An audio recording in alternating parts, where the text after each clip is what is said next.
Okay so dear student, आज हम solve करने वाले हैं हमारे जून 2026 का जो CSIR नेट एग्ज़ाम हुआ था उसके पार्ट सी के हम क्वेश्चंस को डिस्कस करने वाले हैं। ठीक है, सो सबसे पहले जो हम क्वेश्चन सॉल्व कर रहे हैं वो है क्वेश्चन नंबर 145, जिसकी आप आईडी स्क्रीन पर देख सकते हैं।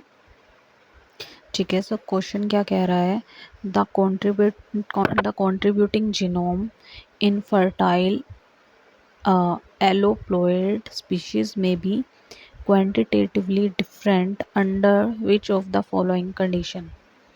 सो ऑप्शन है यहाँ पर polyploid created by hybridization between different species। Second option is polyploid created by chromosome duplication within the species। Option third is polyploid created by hybridization within the same species, and the option four is the univalent solitary chromosome yield aneuploid cell during the anaphase first meiotic division।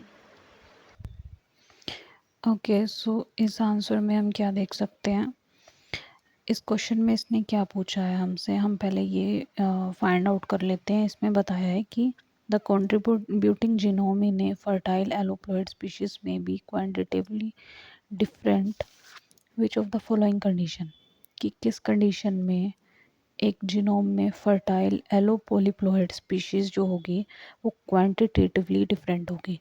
तो हमें क्या ध्यान देना है, एलोपोलिप्लॉइड species के बारे में ध्यान देना है। ठीक है, तो इसमें फर्स्ट जो हमारी स्टेटमेंट है उसमें क्या लिखा है ऑप्शन में, polyploid created by hybridization between different species. तो पहली स्टेटमेंट क्या है, बिल्कुल सही है, क्योंकि पोलिप्लॉइड्स दो डिफरेंट स्पीशीज के बीच में हाइब्रिडाइजेशन से ही क्रिएट होते हैं। ठीक है, so no doubt first option is correct. उसके बाद हम फोर्थ देख लेते हैं, फोर्थ में क्या बता रहा है ये, the univalent solitary chromosome yield aneuploid cell during anaphase of first meiotic division. तो ये फोर्थ स्टेटमेंट में बिल्कुल करेक्ट है, क्योंकि हमने देखा हुआ है कि जब क्या आता है, एनाफेज आता है, एनाफेज क्या आता है, एनाफेज फर्स्ट आता है।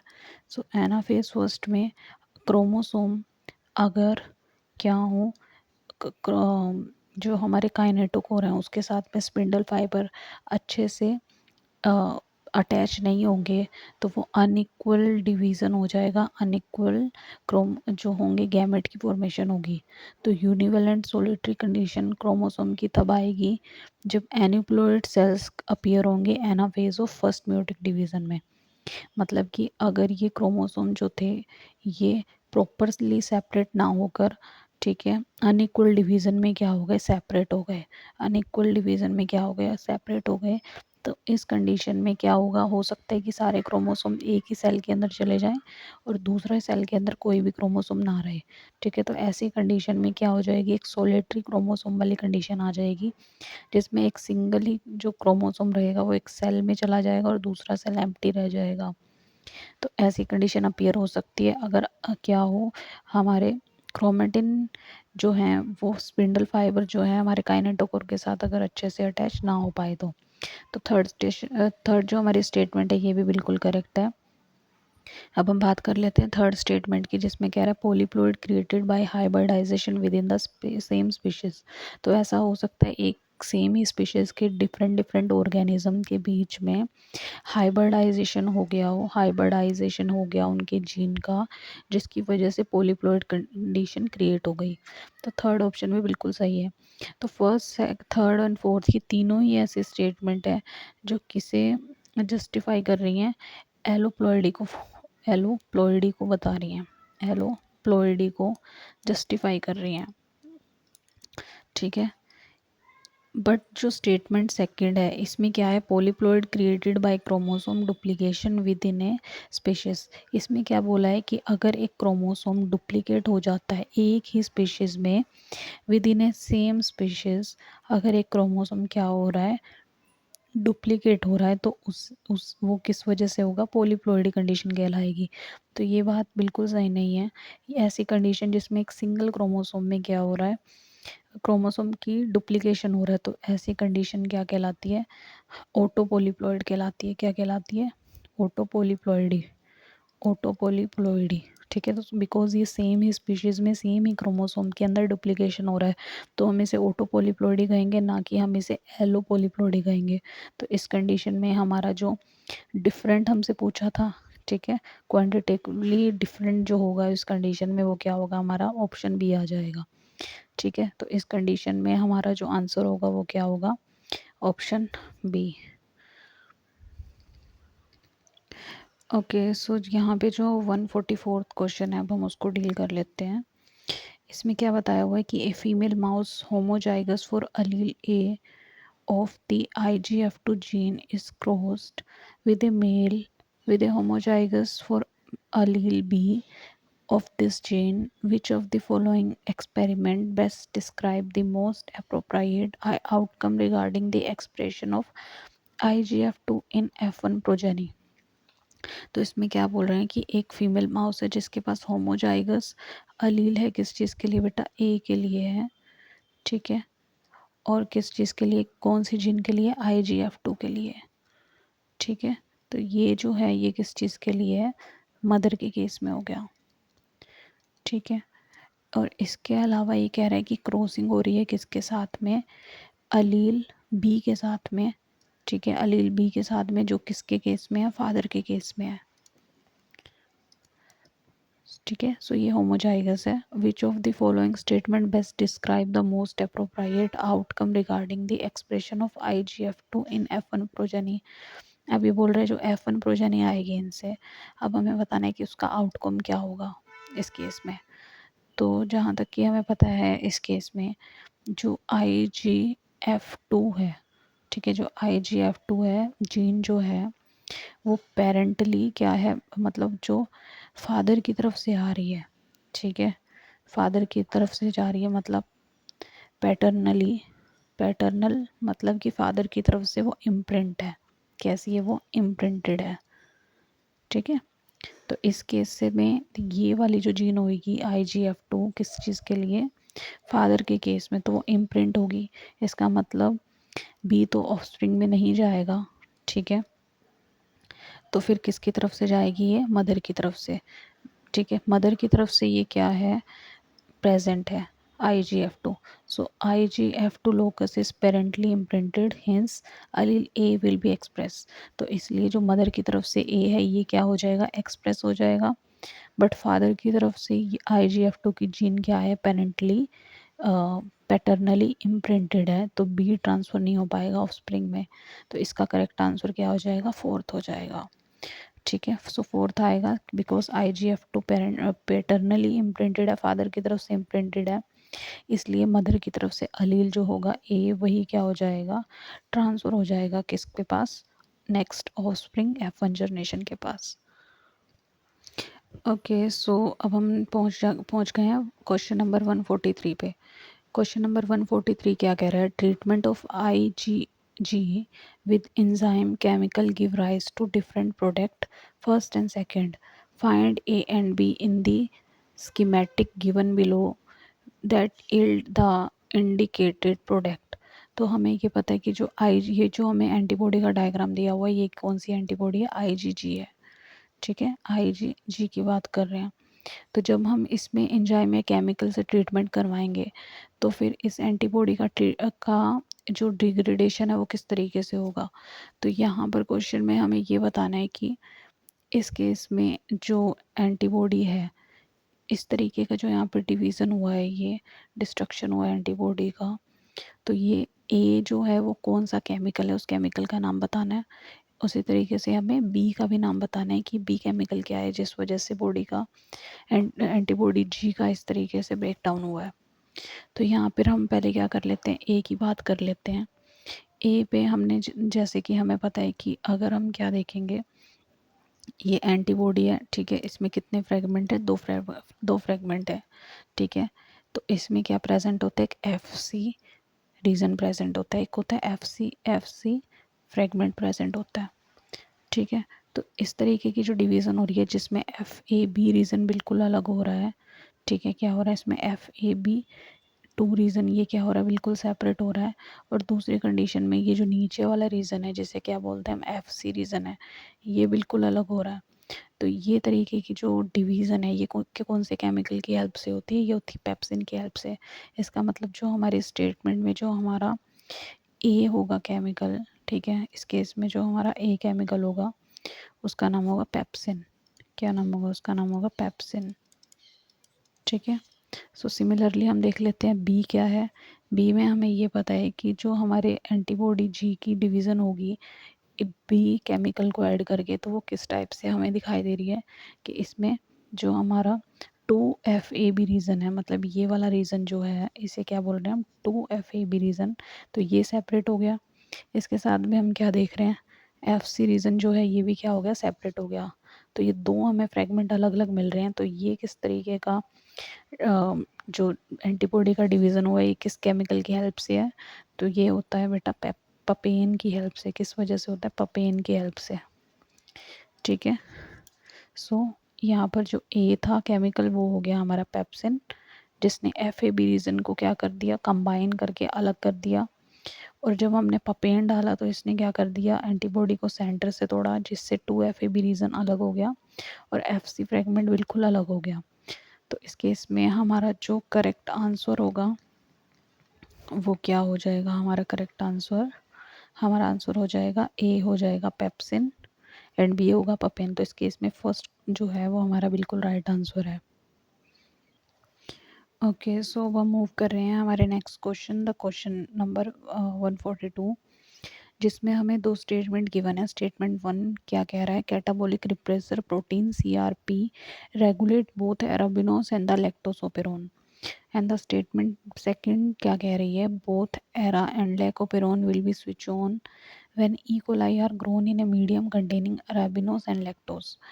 तो हमें बताना है कि कौन से स्टेटमेंट इसमें से करेक्ट है, ठीक है। सो ऑप्शन में हमने क्या देखा, जो कैटाबोलिक रिप्रेसर होता है CRB, ये रेगुलेशन करता है अराबिनोस एंड लैक्टोस ओपेरोन का। तो ये फर्स्ट स्टेटमेंट है, ये बिल्कुल सही है। ऐसा बिल्कुल होता है कि जो CRP है, ठीक है, ये रिप्रेसर क्या करता है, अराबिनोस और लैक्टोज को कंट्रोल करता है, रेगुलेट करता है।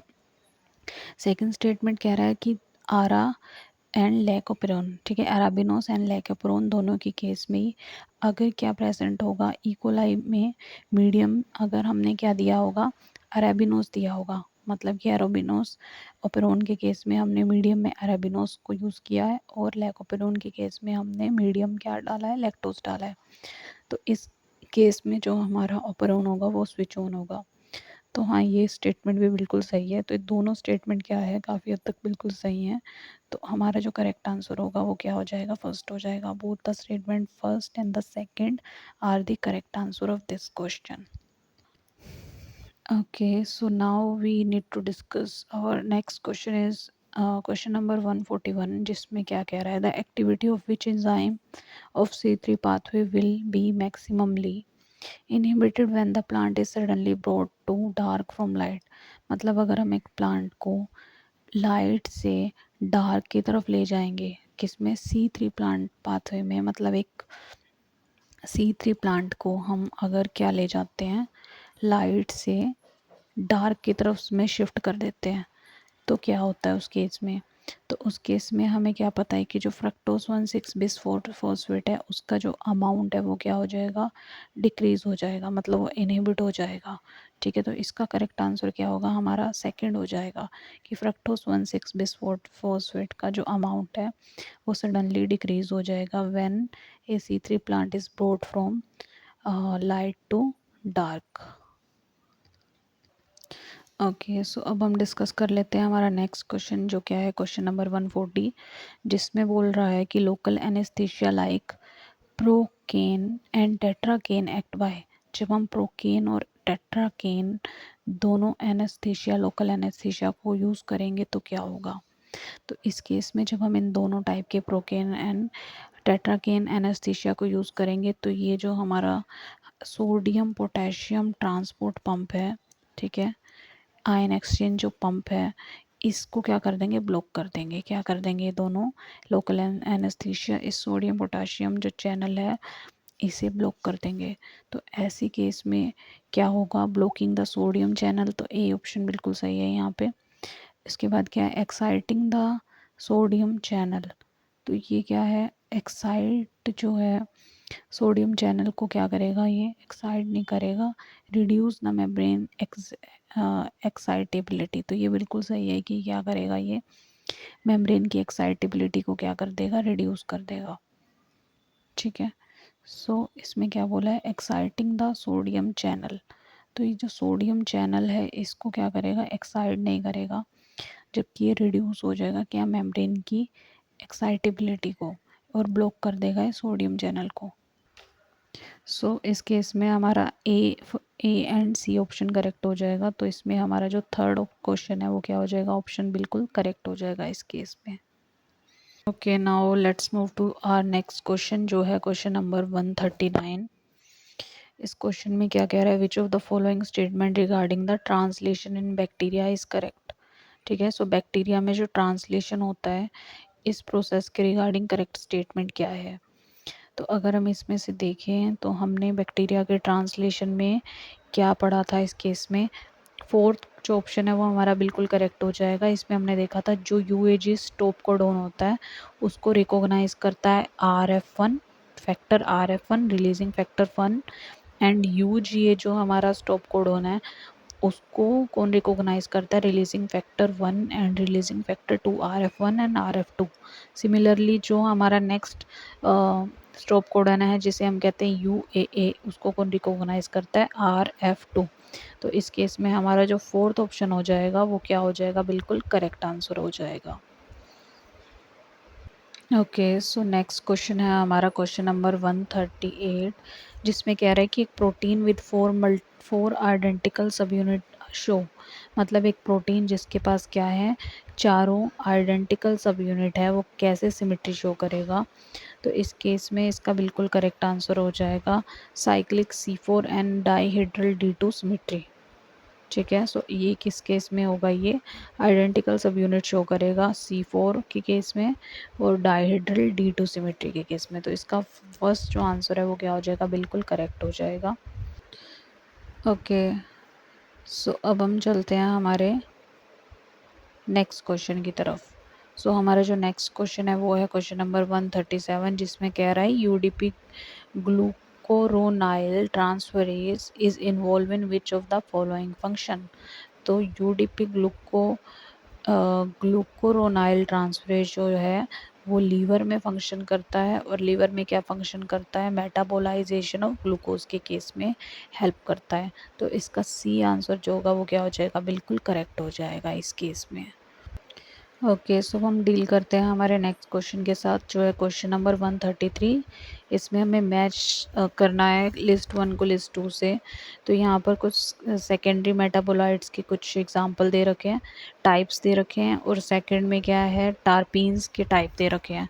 तो हमें इन्हें मैच करना है। तो जैसा कि हम जानते हैं कि जो पायरी थ्रोइड्स होते हैं, ठीक है, पायरीथ्रोइड्स जो होते हैं वो क्या होते हैं, मोनोडार्पिन्स होते हैं। क्या होते हैं, मोनोडार्पिन, तो फर्स्ट का आ जाएगा थर्ड। इसके बाद जो लिमोनॉइड्स होते हैं, ठीक है, जो बी ऑप्शन में हमें दे रखा है, एक ये क्या होते हैं, वो टेट्राटार्पिन्स होते हैं। तो जो बी है इसका आंसर हो जाएगा फोर्थ। इसके बाद जो जिबरेलिन्स हैं सी ऑप्शन में, वो क्या होते हैं, डाईटार्पिन्स होते हैं। तो इसका आंसर आ जाएगा सेकंड। एंड जो कैरोटीनॉइड्स हैं, ठीक है, वो क्या होते हैं, हमारे ट्राईटार्पिन्स होते हैं। तो इसके अकॉर्डिंग हमारा जो करेक्ट आंसर हो जाएगा वो होगा हमारा option number third. Option number third is our correct answer. Okay, so now let us move to the next question. The next question is question number 134, जिसमें क्या बोल रहा है ये, which of the following best describe how shared DNA libraries is synthesized from human liver cell tissue। तो human liver जो tissue है उसके अंदर cDNA लाइब्रेरीज कैसे फॉर्म होती है, उसकी सिंथेसिस कैसी होती है। तो इसमें से जो हमारा जो बिल्कुल करेक्ट ऑप्शन होगा, क्या दे रखे हैं ऑप्शन देख लेते हैं। Use of oligo dt primer with reverse transcriptase follow by amplification of random hexamers.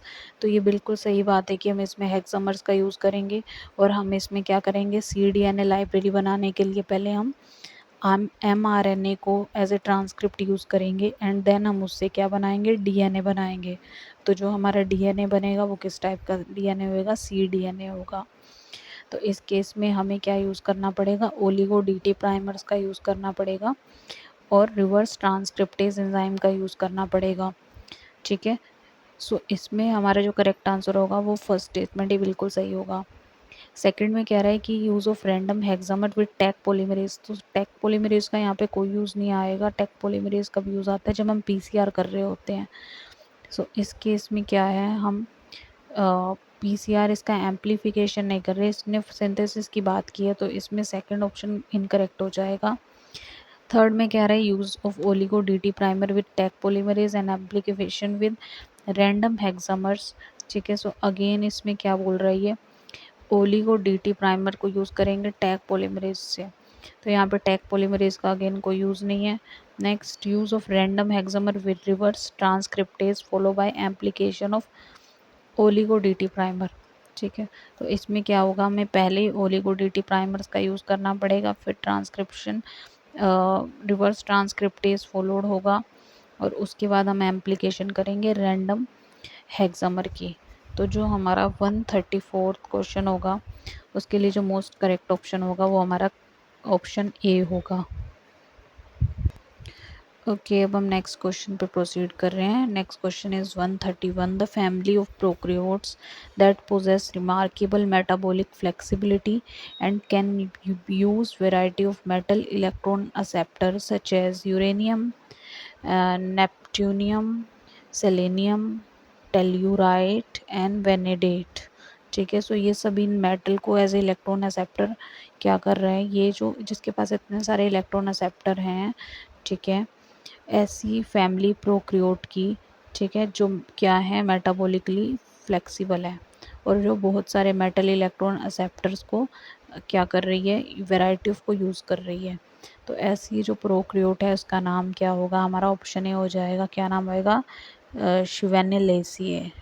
ठीक है, शिवेनेलेसिए इसका करेक्ट आंसर हो जाएगा। ओके, सो अब हमें करना है हमारा नेक्स्ट क्वेश्चन, क्वेश्चन नंबर 129, जिसमें हमें मैच द कॉलम करना है। तो सबसे पहले ये मॉडल्स दे रखे हैं। पहला है फैसिलिटेट मॉडल। तो फैसिलिटेट मॉडल के बारे में हम ऐसा जानते हैं कि एक जो स्पीशीज़ होती है वो एक फेवरेबल इन्वायरमेंट क्रिएट कर देती है, जिससे दूसरी जो स्पीशीज़ है, नेक्स्ट स्पीशीज़ जो आने वाली है, वो उसके लिए क्या हो जाता है, बेनिफिट हो जाता है। तो ए का हो जाएगा थर्ड। ठीक है, नेक्स्ट है initial floristic model. Initial floristic model क्या होता है, species trait are more important than the preventing environment. तो इसका आ जाएगा फर्स्ट आ जाएगा। ठीक है, बी का क्या आ जाएगा, फर्स्ट आ जाएगा। इसके बाद क्या है, टॉलरेंस मॉडल। टॉलरेंस मॉडल क्या होता है, टॉलरेंस मॉडल को प्रपोज किया था कॉर्नेल एंड स्टाइलर ने, तो इस सी का हो जाएगा फोर्थ।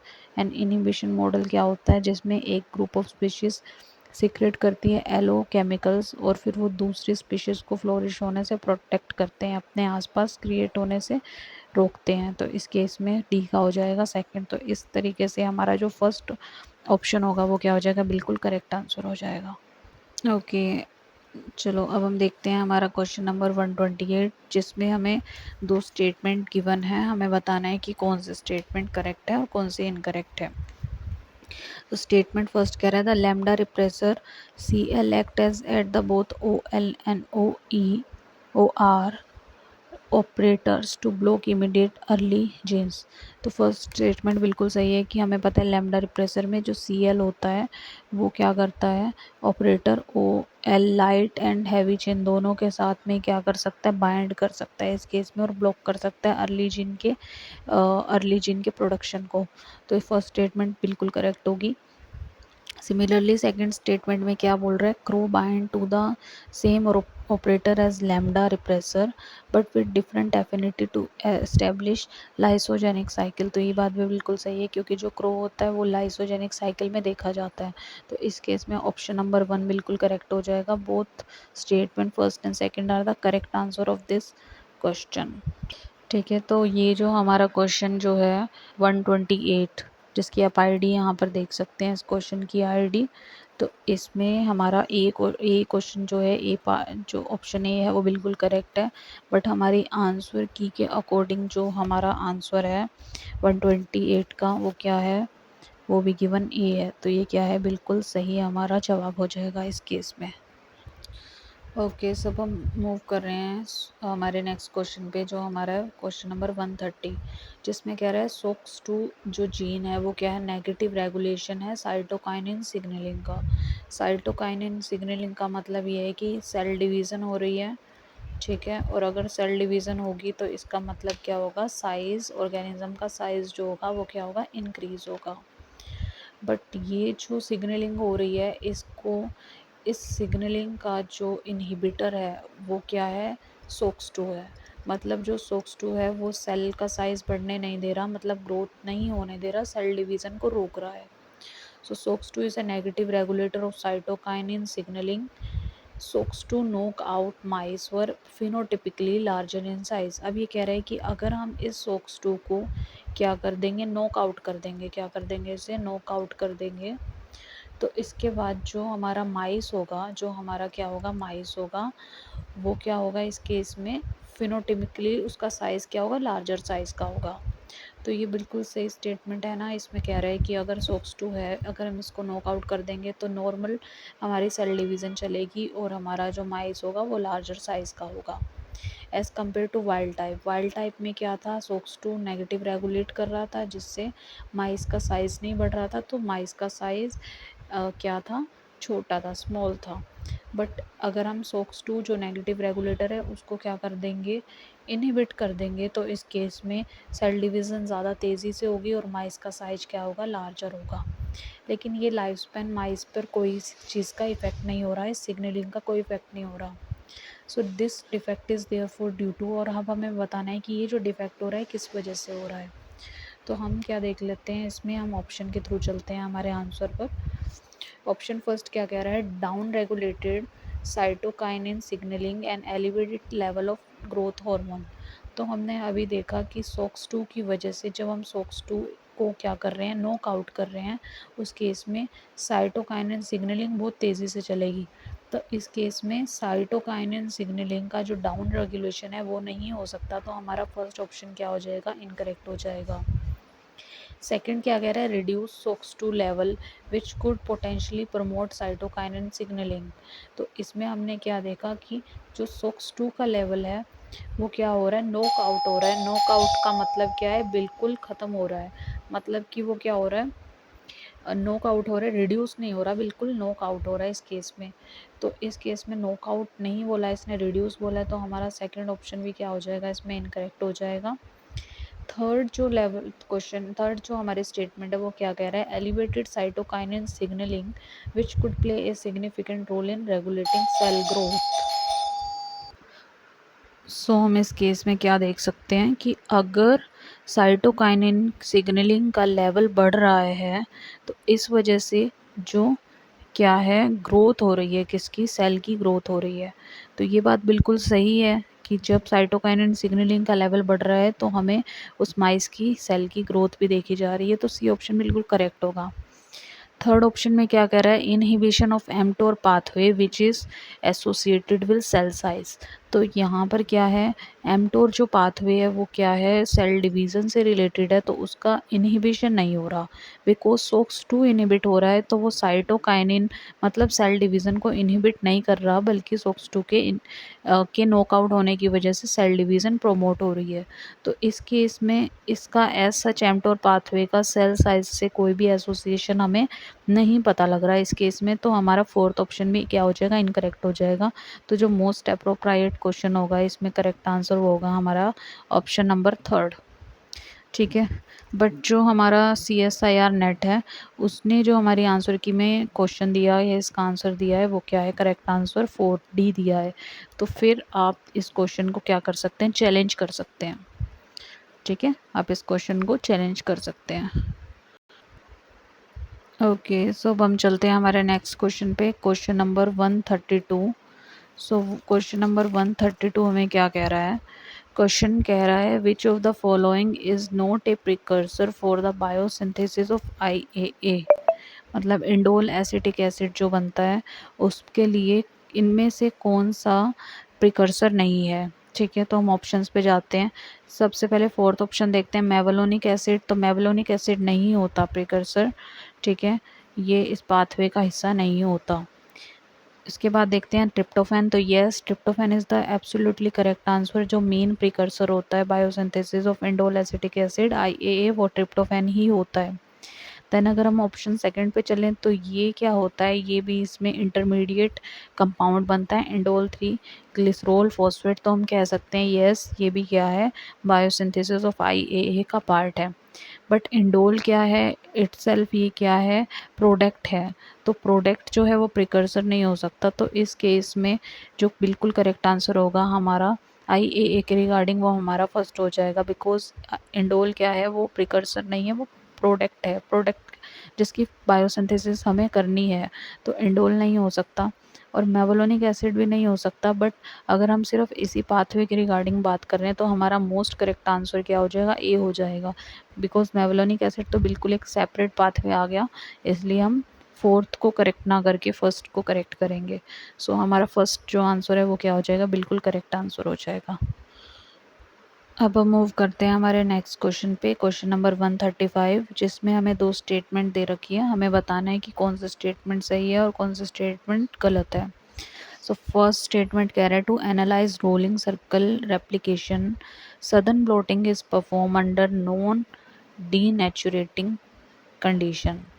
ठीक है, सो इस कंडीशन में हमें क्या पता है, जो रोलिंग सर्कल रेप्लिकेशन होता है जो देखा जाता है, जिसमें क्या होता है, जो हमारा डबल स्टैंडर्ड DNA है वो किस में कन्वर्ट हो जाता है, सिंगल स्टैंडर्ड DNA में कन्वर्ट हो जाता है। ठीक है, सो इस केस में को हमें जब एनालाइज करना होता है तो हम जो टेक्निक का यूज़ करते हैं वो होता है सदर्न ब्लोटिंग, जिसमें हम DNA के फ्रेगमेंट्स की पोजीशन को चेक करते हैं। अब सदर्न ब्लोटिंग करने के लिए हमें क्या ज़रूरत होती है, डीनेचुरेटिंग कंडीशन की ज़रूरत होती है। हम यूज़ करते हैं डीनेचुरेटिंग एजेंट्स का यूज़ करते हैं। तो ये क्वेश्चन में कह रहा है कि हम नॉन डीनेचुरेटिंग कंडीशन में सदर्न ब्लोटिंग को करते हैं। तो ये स्टेटमेंट बिल्कुल गलत हो जाएगी, क्योंकि सदर्न ब्लोटिंग में हम डीनेचुरेटिंग एजेंट जो है ETBR, इथिडियम ब्रोमाइड, इन सब का यूज़ करते हैं। तो ये हमारा फर्स्ट स्टेटमेंट होगी, वो क्या होगी, बिल्कुल इनकरेक्ट हो जाएगी। अब हम चलते हैं सेकंड स्टेटमेंट में। सेकंड स्टेटमेंट में कह रहा है UV cross linking primarily involve pyrimidine nucleotides. तो ये स्टेटमेंट बिल्कुल सही है। हमें पता है जब यूवी क्रॉस लिंकिंग होती है इस वजह से पायरिमिडिन के, ठीक है, थायमिन थायमिन एंड साइटोसिन में क्या हो जाता है, क्रॉस लिंकिंग हो जाती है। तो सेकंड स्टेटमेंट बिल्कुल सही हो जाएगी। तो इसके अकॉर्डिंग हमारी फर्स्ट स्टेटमेंट इनकरेक्ट है एंड सेकंड स्टेटमेंट करेक्ट है। ये ऑप्शन हमारा फोर्थ में दिखा रहा है। तो our correct answer will be option number fourth in this case. Okay, so हमारा नेक्स्ट क्वेश्चन है क्वेश्चन नंबर 136। क्वेश्चन कह रहा है which of the following statement is correct regarding heterodimeric transcription factor NF-kB in resting cell. तो इसका correct answer क्या हो जाएगा, इसका करेक्ट आंसर हो जाएगा हमारा 136 केस में आंसर नंबर हो जाएगा हमारा D। It is composed of P21 and P65 subunit bound to 1 kBa in the nucleus। ठीक है, सो our fourth option is the correct answer of this question. तो हमने इस सेक्शन में हमने कुछ क्वेश्चन आंसर्स डिस्कस कर लिए हैं, कौन से 2026 के नेट के एक क्वेश्चन आंसर्स हमने किए हैं। बाकी के जो क्वेश्चन है वो हम अपने नेक्स्ट सेशन में हम इसको डील करेंगे। सो आई होप आपको ये क्लास अच्छी लगी होगी।